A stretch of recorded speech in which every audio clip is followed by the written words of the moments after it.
Ja, im September ist dann nachher unser zweiter Sonnenschein auf die Welt gekommen, der Nevin. Und ich eigentlich schon angekündigt, weil ich schon gefunden habe, es war jetzt doch eine sehr strenge Zeit gewesen, 16, 17 und auch 18, der Jamie Klein. Und jetzt kommt dann noch ein zweiter kleiner Racker ins Spiel. Darum haben wir gesagt, oder habe ich gesagt, jetzt muss es ein bisschen weniger werden für mich. Und so haben wir während einem halben Jahr nachher nur noch ein Konzert pro Monat gespielt, für gleich nicht komplett aus der Form zu fallen. Haben nachher dann wieder verschärft nach 6 Monaten auf 2 Konzerte pro Jahr. Und das ist bis heute eigentlich geblieben, dass wir sagen, wir spielen nicht mehr, weder die 36 Auftritte im Jahr, das heisst, das sind 3 pro Monat im Schnitt. Im Sommer kann es mal ein bisschen mehr sein.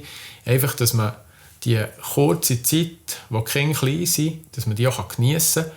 Und unterdessen sind wir ja 2 Familienväter im gleichen Alter von den Kindern her, mit dem Pascal und mit mir, die auch diese Zeit können und geniessen können. Und das finde ich eigentlich ganz etwas Schönes, dass auch das die ganze Band mitmacht und nicht irgendwie mullet, wenn man mal einen absagt. Ja, im 19. hat es eine weitere grosse Umstellung gegeben in meinem Leben.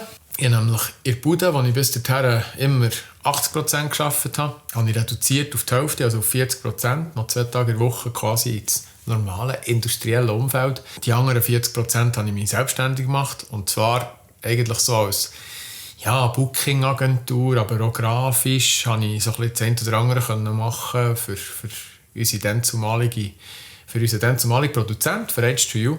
Ich habe mir im 19. einen weiteren Schritt machen in die Richtung Professionalität. Ich muss immer lachen, wenn ich das selber sage, weil wir sind immer irgendwie noch mega viel oben Band. Und gleich haben wir dann gesagt, mit unseren Techs, respektive mit unseren Auf- und Abbauhelfern, die wir hatten, das war super gut zum Einsteigen. Sie haben aber dann auch gemerkt, das ist viel, es ist immer und es ist vor allem schwierig, das zu koordinieren. Das waren alles Gielen, die gebaut haben, die uns geholfen haben, von 16 bis 19. Und darum haben wir dann im 19. angefangen mit einer professionellen Technikerfirma USL von Äfflingen, von der Nachbargemeinde. Die haben uns dann live begleitet, und ihr erster Auftritt mit uns zusammen war eine Sattelhütte in Arosa. Ein Ort, wo das komplette technische Equipment auf einem relativ alten Zweiersessel muss vom Tal hochgebracht werden zu dieser Sattelhütte. Es gibt ein Bild von Alain, wie er sein Piano knapp noch mal haben auf diesem Sessel. Er wird sicher auch noch etwas dazu sagen. Und ich weiss nur noch, ich bin dort auf den Sessellift gehockt.